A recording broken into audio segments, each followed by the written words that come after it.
Actress Rachel Zegler has seemingly responded to critics of her Snow White comics again. This time, she wore a sweatshirt that read, "No tears left to cry." Let's get into this here.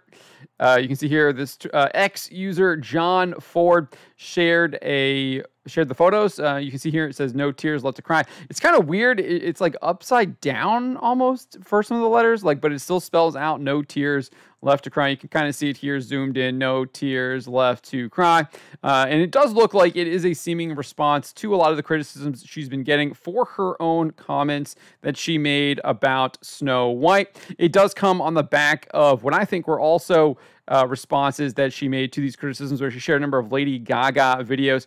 In this first one here, Gaga walks into a bathroom and screams "F God, effing men." And then in the second one here, I just feel like my threshold for BS with men it's just I don't have one anymore.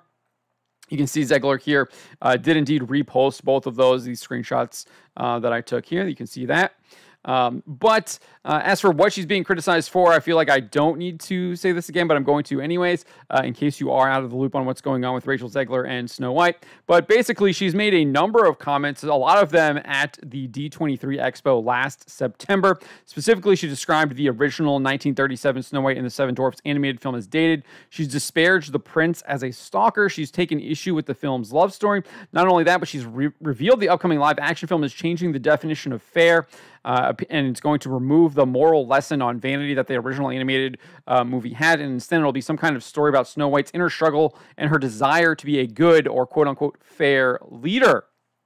So definitely been lampooned on social media, on YouTube here at Batting Into Comics, and I think rightfully so. I mean, I think she's been rightfully criticized. Maybe some of the criticisms that have gone her way have been a little bit over the top, but I think for the most part, a lot of the criticisms have been fair and just, because what she's saying has just been absolutely ridiculous. The prince is not a stalker. The 1937 animated movie is not dated. It still holds up to this day.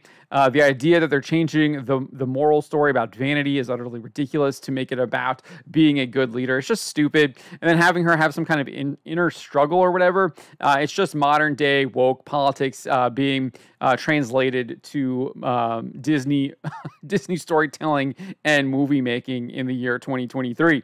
And it's just become insufferable. If you want to, you can see all of her comments here, kind of go through them here, and the evidence of the YouTube, the videos where she makes those comments, the outlets and everything. But not only has she been criticized for her comments on Snow White, but she's also been criticized for her comments that she's made during the SAG-AFTRA strike, specifically about her demands for residuals. In an Instagram story that I believe that she posted in July, it's hard to know because Instagram deletes them after 24 hours or 40 hours, whatever the time limit is, so you can't really go back and get that. But in one of them, someone did save it, posted it up to YouTube back in the middle of July, and she said, "I have residual checks that would shock you, and I've only made 2 movies." Well, they shouldn't be that shocking, because both of the films that she was in were box office flops, box office bombs, if you want to say that. Lost over $100 million for their respective studios. The most recent one, Shazam! Fury of the Gods, only grossed $132.1 million globally in its theatrical run, despite having a $125 million production budget. The film likely lost Warner Brothers around $108.2 million. And then the other one is West Side Story, came out in 2021. It grossed $74.8 million globally. It had a reported production budget of $100 million, so it didn't even reach its production budget in the global gross. That means the film likely lost around $105.8 million for the Walt Disney Company, or 20th, whatever they're calling it now, 20th Century Studios, which is a subsidiary of the Walt Disney Company. So it is indeed the Walt Disney Company. For accounting purposes, they probably have it separated. But clearly lost a lot of money, so her getting residuals shouldn't be a surprise, because no one was watching those movies, and I don't think they've even probably hit linear cable or anything like that yet. Maybe West Side Story has, maybe that's out there, but I doubt there's been a lot of views on that on Disney Plus, whatever streaming services it's out there. So I doubt that she's getting, that her residuals would be really high. The fact that she thinks we would be shocked by them isn't really shocking when you realize that those movies were box office flops, box office bombs, and no one probably watched them after they exited theaters. Then you had this went viral here too. She actually spoke from the picket line told Entertainment Tonight, "If I'm going to stand there 18 hours in a dress of an iconic Disney princess, I deserve to be paid for every hour that is streamed online."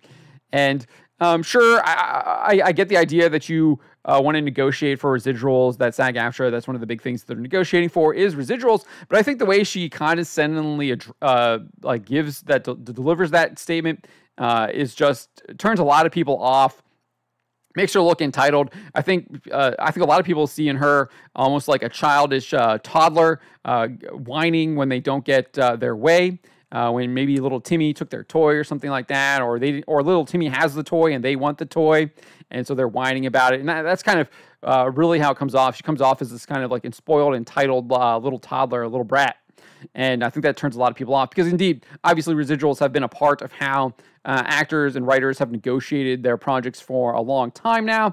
The fact that that has changed with streaming is obviously something that they want to negotiate, but I think the way she's going about trying to spread the message on that just turns a lot of people off. That that she might want to get on her side, get public opinion on her side, but I think that that ship has sailed for Rachel Zegler. I think public opinion is firmly against her, and these are just kind of the most recent things. Obviously, there's her whole involvement in trying to cancel Gina Carano, cancel Jeremy Renner, cancel J.K. Rowling.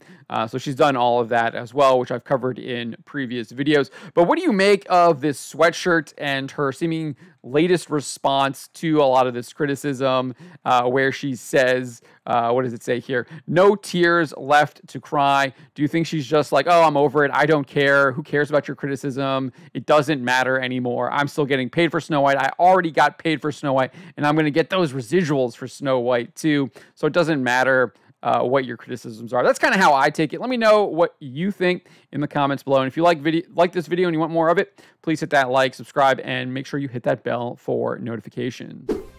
Subscribe for more.